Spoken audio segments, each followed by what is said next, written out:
नमस्कार मैत्रिणींनो, मी Madhuri's cooking and लाईफस्टाईलमध्ये तुमचं खूप खूप स्वागत करते। तर मैत्रिणींनो, आज आपण हरतालिकेची माहिती, कथा आणि पाळायचे काही नियम आहेत ते बघणार आहोत। नमस्कार मंडळी, भारतीय संस्कृतीमध्ये प्रत्येक व्रत आणि उपवासामागे एक खोल आध्यात्मिक अर्थ आणि सुंदर अशी परंपरा दडलेली आहे। भाद्रपद शुद्ध तृतीया या दिवशी केले जाणारे हरतालिका व्रत हे त्यापैकीच एक।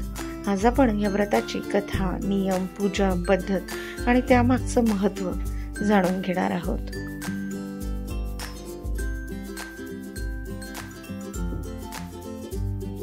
तर सगळ्यात आधी आपण हरतालिकेची कथा बघणार आहोत। तर हरतालिका व्रताची कथा अशी आहे। खूप वर्षापूर्वी म्हणजे बहुत काळापूर्वी हिमालय पर्वताचा राजा होता। त्याची मुलगी म्हणजेच पार्वती माता, ती अत्यंत सुंदर आणि गुणवंत होती। तिचे वय विवाह योग्य झाले होते। पार्वतीच्या वडिलांनी तिचा विवाह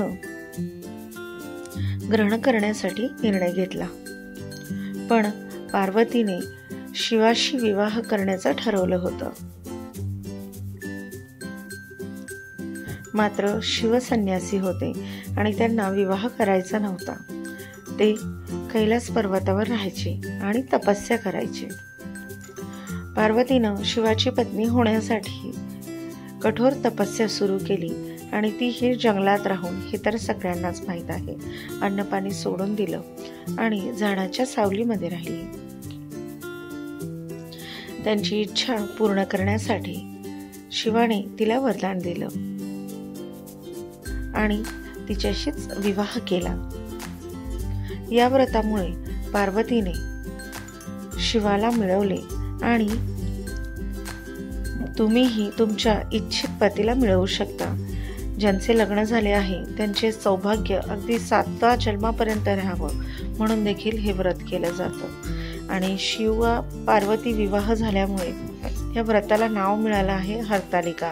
हरित म्हणजे हिरव्या झाडाच्या फांद्या आणि अलिका म्हणजे सखी, कारण माता पार्वतीनं आपल्या सखीसोबत हे व्रत जंगलात राहून झाडाच्या सानिध्यामध्ये केलेलं आहे।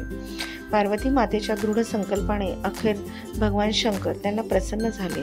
ते प्रगट झाले त्यांच्यासमोर आणि म्हणाले, हे पार्वती, तुझ्या अखंड तपामुळे मी प्रसन्न झालो आहे, मीच तुझा पती होईल। त्याच क्षणापासून शिव पार्वती विवाहाची सुंदर परंपरा सुरू झाली। तर ही झाली हरतालिका व्रताची कथा। आता आपण हरतालिका व्रताचे नियम आणि त्यासाठीची पद्धत काय आहे ते बघणार आहोत। तर सगळ्यात पहिल्यांदा ह्या व्रताचा नियम आहे तो म्हणजे उपवास।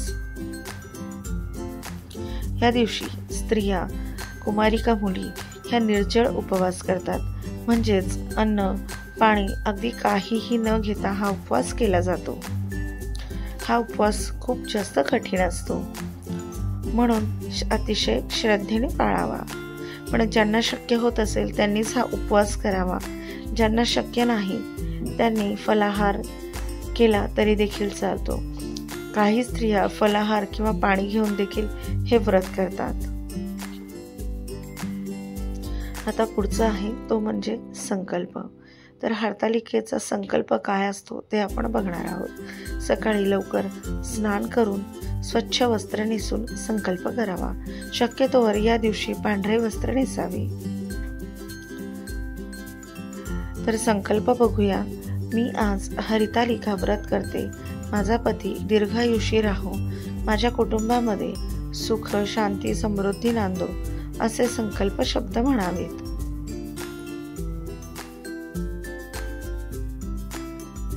आहोत आपण पूजेची तयारी। तर हरतालिकेच्या दिवशी संध्याकाळी किंवा सकाळी मातीचे किंवा धातूचे शिव पार्वतीचे विग्रह म्हणजे शिवलिंग तयार करतात। शक्यतोवर हे शिवलिंग वाळूचे करतात। यासमोर फुले, फळे, दुर्वा, बेलपत्र आणि अक्षता ठेवतात। बरेच जण हरतालिकेची मूर्ती आणून त्याची देखील पूजा करतात। पार्वतीसोबत तिच्या सख्यांचीही मातीची मूर्ती ठेवून पूजा केली जाते।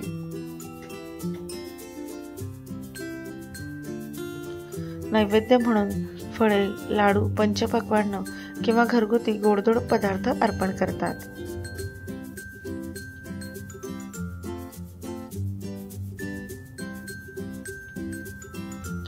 आता आपण पूजेची पद्धत बघणार आहोत.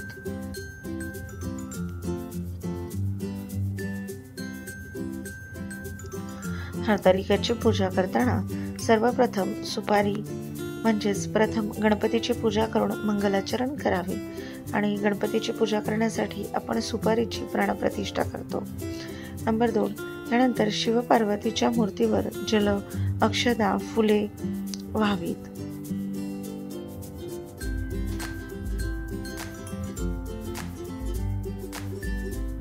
नंबर 3, बेलपत्र, दुर्वा आणि नैवेद्य अर्पण करावा.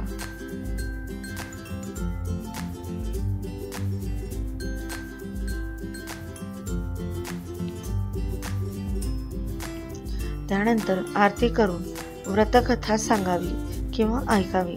हरतालिकेच्या दिवशी हरतालिकेच्या कथेचे खास असे महत्त्व आहे. आता हरतालिका व्रतकथा वाचन.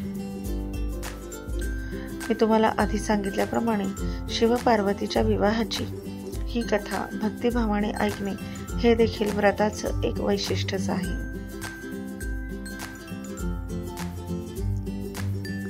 त्यानंतर जागरण.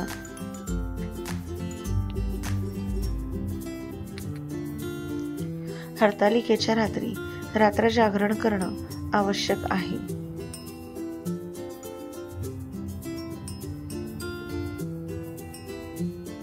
भजन, कीर्तन, हरिनाम संकीर्तन किंवा शिवपार्वतीचे नामस्मरण केले जाते.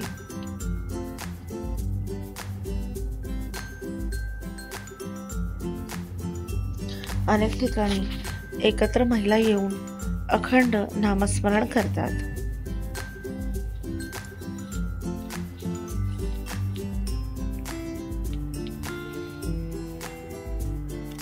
त्यानंतर आहे पारणे. पारणे हे हरतालिकेच्या दुसऱ्या दिवशी केले जाते. हरतालिकेच्या दुसऱ्या दिवशी म्हणजे भाद्रपद शुक्र चतुर्थीला स्नान करून पूजा करून संकल्प सोडतात. दही भाताचा नैवेद्य दाखवून पारणे केले जाते. त्या दिवशी दानधर्म केल्यास त्याचे विशेष असे पुण्य अधिक मिळते.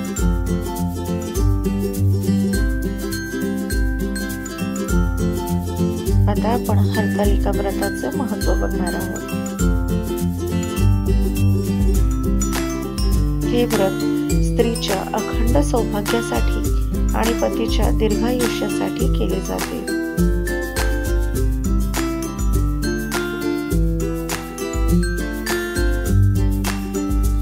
विवाह योग नसलेल्या मुलींनी इच्छित वर मिळावा म्हणूनही हे व्रत केले जाते.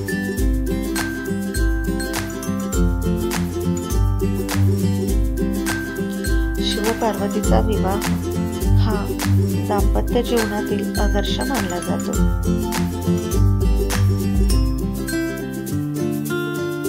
या व्रतामुळे स्त्रीचे मनोबल वाढते, संयम आणि देवावरील श्रद्धा दृढ होते.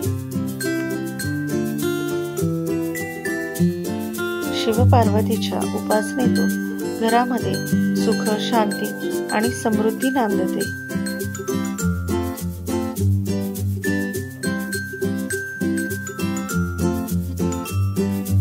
तर मंडळी, हरतालिका व्रत हे केवळ धार्मिक परंपरा नाही, तर स्त्रीच्या दृढ संकल्पाची, श्रद्धेची आणि भक्तीची साक्ष आहे.